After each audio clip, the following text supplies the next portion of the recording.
Here, y'all, this speech in Florida, their controversial Stop Woke bills, oh my goodness, is passed through committee, but not without some pushback from a Black Florida lawmaker, Ramon Alexander. I wanted to play for y'all how he fought, fought against this. There was still a 2.5-hour discussion and debate. The committee passed it on a 14-7 party line vote. But he laid it down pretty good, and I love how he just broke it down. So we're going to end our show showing y'all this. Check this out. Actually was not going to debate, but the last debate was actually offensive. And, you know, I'm really sick of this stuff, you know? And it takes a lot to even mentally prepare to participate in this type of situation. I woke up this morning early just to attempt to spiritually prepare myself. And so I hear about guilt and feeling a certain type of way, but you can only imagine how I feel just reading the bill. We can talk about subjectivity, we can talk about objectivity, but when it's all said and done, and I'm going to say this as professionally that I can, y'all have got to find another way to communicate to your base. You got to find another way to communicate. Representative Alexander, if you can keep it to your comments to the bill and not direct it to the motivations of the members that are on this committee in either party, please. Thank you. Yes, Madam Chair, but I think the motivations is the reason why we're having the bill. I understand that may be your belief and why you think it's motivations, but we are not speaking about motivations. We are speaking about the content of the bill, and we have done a very good job of staying on the content of the bill during the conversation today. So I would appreciate you trying to stay in that space as well. Thank you. Thank you, Madam Chair. And I did that for a reason, to show you exactly what's going to happen in our school system. So let's try this out, for example. Let's go to the classroom, and the teacher talks about and explains what happened in slavery. They go through the basic details, starting in 1619. They give some input about slavery, some basic textbook things. And then an inquisitive student raises their hand. They say, well, Madam Teacher, why did it happen? Why did slavery happen? And then they may even add, how did it happen? And then the teacher steps back, and now what does the teacher do? Because there's going to be some subjectivity in opinion, in their view. When I was taught in school, I was taught that Lincoln freed the slaves. I was taught that there was a Civil War, and that determined, and the Civil War was fought because of slavery. Well, the Civil War didn't start because of slavery. And do you know why I know that? Because I was taught how to critically think.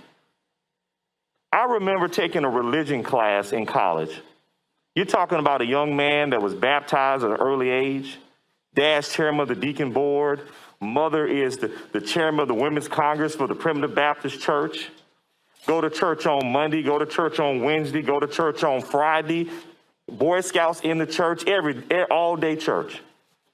And to sit in a religion class at my university and to hear different perspectives about the Old Testament and the New Testament, I had to develop the capacity to critically think for myself and determine what is and what's not.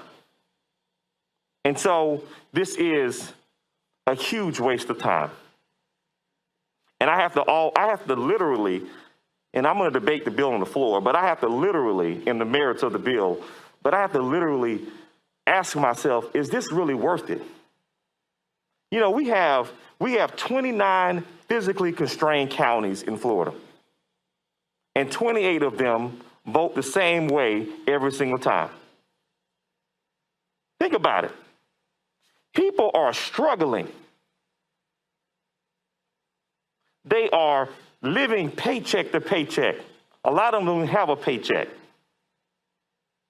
And so instead of addressing systemic poverty, instead of addressing all of these issues that impact people's quality of life, we are using these distraction tools because you know what?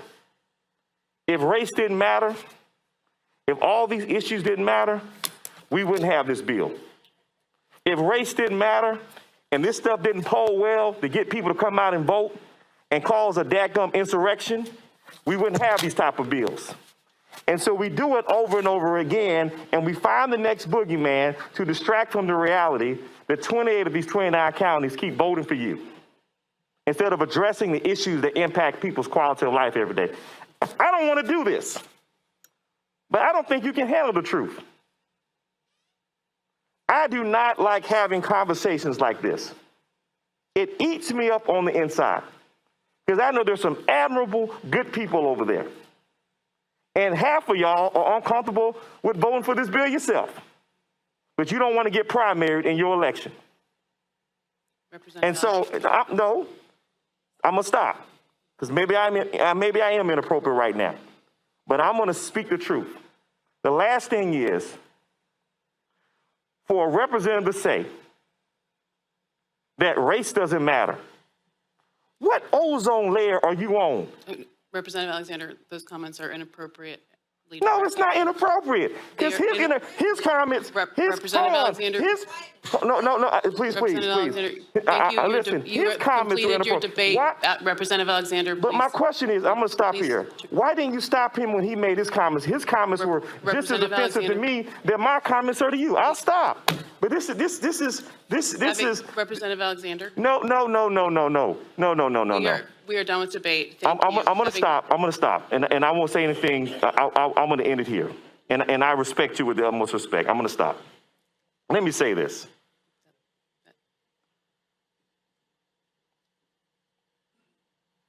We are better than this. I love America with all my heart and soul. And in spite of everything that has happened in America, I'm here because I love this country. I went to the Florida American Legion Boys State Program. And the mission of that program is for God and country. And every time I stand up and I say the Pledge of Allegiance, I do it with pride and I do it with dignity. Every time I sing the Star Spangled Banner, I do it because I love our country. When I became a student senator at Florida A&M University, the first bill that I introduced as a student senator was to make sure that the American flag was posted in the student senate chamber and that we recited the Pledge of Allegiance. Because after my first two meetings, I realized that the student senate did not have the American flag posted in the student senate chamber. And we did not do the Pledge of Allegiance. So what I'm trying to tell you is that I'm not anti-American, but I am an American. And my voice matters just as much as your voice. My opinion matters just as much as your opinion. My reality matters just as much as your opinion. And you can't handle the truth. You cannot handle the truth. Representative Ramon Alexander will be on Roland Martin Unfiltered on the Black Star Network next week. All right, folks, back to that Roland Martin Unfiltered video in just one moment.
Black Star Network is here.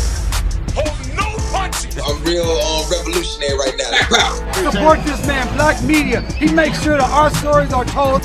Thank you for being the voice of Black America, Roland. Stay black. I love y'all. All momentum we have now, we have to keep this going. The video looks phenomenal. See, this difference between Black Star Network and black-owned media and something like CNN. You can't be black-owned media and be scared. It's time to be smart. Bring your eyeballs home. You dig?